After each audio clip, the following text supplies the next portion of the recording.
नमस्कार प्यारे बच्चों, आज आप लोग अध्ययन करेंगे राष्ट्रीय आय एवं योग्यता आधारित परीक्षा का कुछ इम्पॉर्टेंट एमसीक्यू, जिसे आप लोग अच्छी तरह से पढ़ें ताकि एग्ज़ाम में अच्छा से अच्छा नंबर आए। तो जिसमें यहाँ पर पहला प्रश्न से शुरू है कि एक ही प्रकार के आवेश, तो एक ही प्रकार के आवेश चाहे वो प्लस प्लस हो चाहे माइनस माइनस हो, वह एक दूसरे को प्रतिकर्षित करते हैं। तो इसमें कौन सा ऑप्शन सही है? तो पहला ऑप्शन, यानी एक प्रकार के आवेश एक दूसरे को प्रतिकर्षित करते हैं। तो पहला का ऑप्शन ए सही है। अगला प्रश्न इसमें विपरीत प्रकार के आवेश एक दूसरे को आकर्षित करते हैं। तो इसमें दूसरा का ऑप्शन यानी बी सही है। तो दूसरा का ऑप्शन बी। अगला प्रश्न इसमें है कि तीसरे प्रश्न पर यहाँ से नहीं, चौथा, तो आवेशन की विधि में एक वस्तु से दूसरे वस्तु पर परिवर्तित होते हैं, तो वह इलेक्ट्रॉन परिवर्तित होते हैं। तो इसमें चौथा का ऑप्शन ए सही है। अगला प्रश्न विद्युत आवेश का प्रवाह स्थापित करता है, तो यह स्थापित करता है एक विद्युत धारा। तो पांचवा का ऑप्शन ए सही है। अगला प्रश्न है कि विद्युत धारा उत्पन्न करने के लिए एक सफल प्रयास किया गया था, तो वह यानी किस प्रकार किया गया था? तो वह अलेसांद्रो वोल्टा द्वारा। तो इसमें छठवां का ऑप्शन बी सही है। अगला प्रश्न इसमें है कि दो भिन्न धातुओं की पत्तियां वोल्टी सेल में प्रयोग की जाती हैं, वे धातुएं हैं, तो वे धातुएं कॉपर तथा जिंक की होती हैं। तो सातवां का ऑप्शन सी सही है। अगला प्रश्न इसमें है कि पानी के साथ एसिड या नमक का विलयन जो कि एक सेल में प्रयोग किया जाता है कहलाता है, तो उसे कहते हैं विद्युत अपघटय। तो आठवां का ऑप्शन ए सही है। अगला प्रश्न है कि किसी सेल में दोनों धातुओं की पत्तियां जानी जाती हैं, तो यह जानी जाती हैं इलेक्ट्रोड से। तो इसमें नौवां का ऑप्शन सी सही है। अगला प्रश्न इसमें है कि सेलों में ऋण आवेश किस धातु की प्लेट पर एकत्रित होता है? तो वह एकत्रित होता है जिंक पर। तो 10वां का ऑप्शन ए सही है। अगला प्रश्न है कि सेल में ऋण आवेश प्रवाहित होता है, तो सेल में जो है ऋण आवेश यह जिंक प्लेट से कॉपर प्लेट की तरफ। तो 11वां का ऑप्शन बी सही है। अगला प्रश्न इसमें है कि वोल्टी सेल का सिद्धांत प्रतिपादित किया गया था, तो वोल्टी सेल का सिद्धांत जो प्रतिपादित किया गया था वो जे एफ डेनियल के द्वारा। तो 12वां का ऑप्शन सी सही है। अगला प्रश्न इसमें है कि एक डेनियल सेल को बराबर दो भागों में विभाजित किया जाता है, तो यह किया जाता है सरंध्र झिल्ली से। तो 13वां का ऑप्शन बी सही है। अगला प्रश्न इसमें है कि डेनियल सेल में किसका घोल होता है? तो डेनियल सेल में जो है जिंक सल्फेट तथा कॉपर सल्फेट का घोल होता है। तो इसमें 14वां का ऑप्शन ए सही है। अगला प्रश्न इसमें कि फ्रेंच वैज्ञानिक जॉर्ज लासे ने शुष्क सेल को किस सन में विकसित किया था? तो यह किया था 1866 ईस्वी में। तो 15वां का ऑप्शन बी सही है।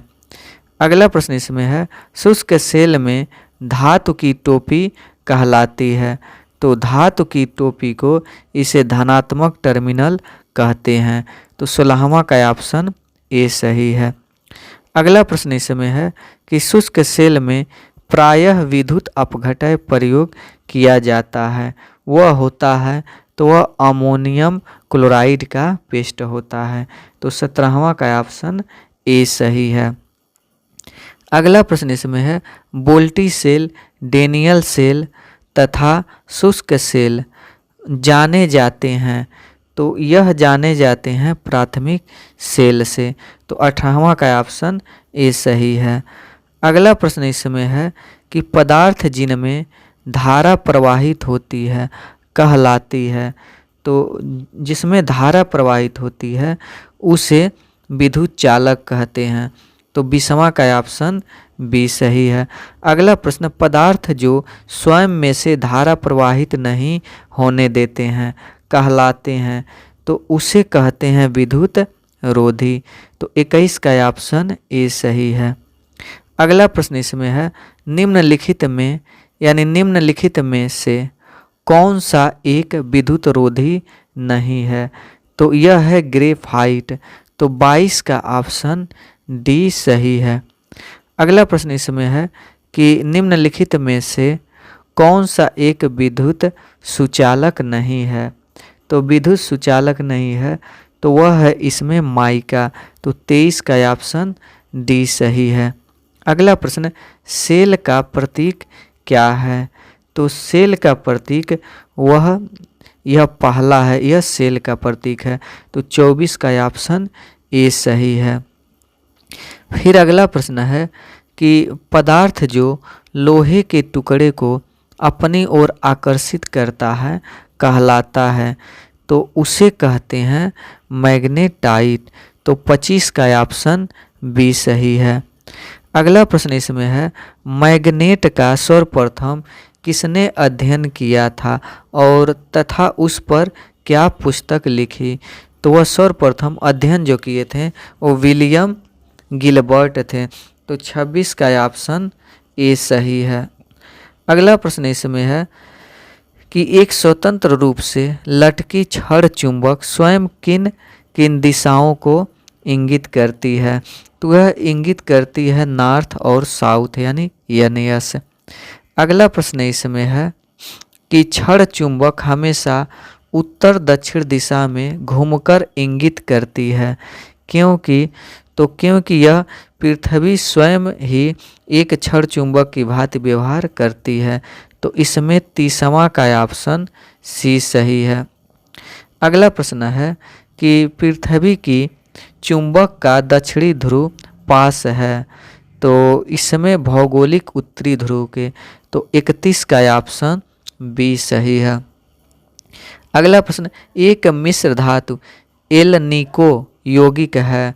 तो एलनीको जो मिश्र धातु है वह किससे मिलकर बना है?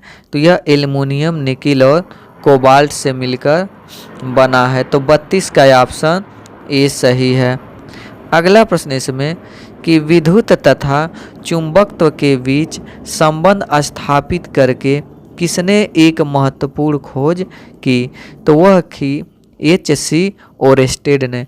तो 33 का ऑप्शन बी सही है।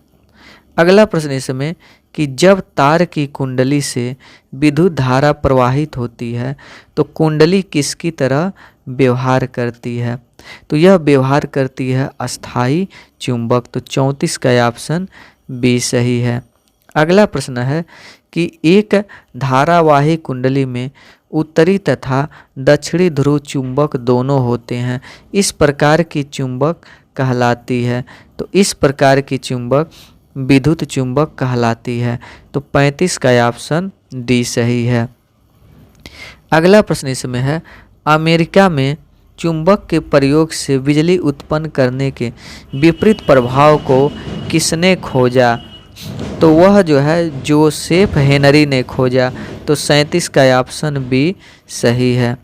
अगला प्रश्न इसमें, एक कुंडली में चुंबकीय क्षेत्र परिवर्तन के द्वारा वोल्टेज प्रवर्धित करने की घटना क्या कहलाती है?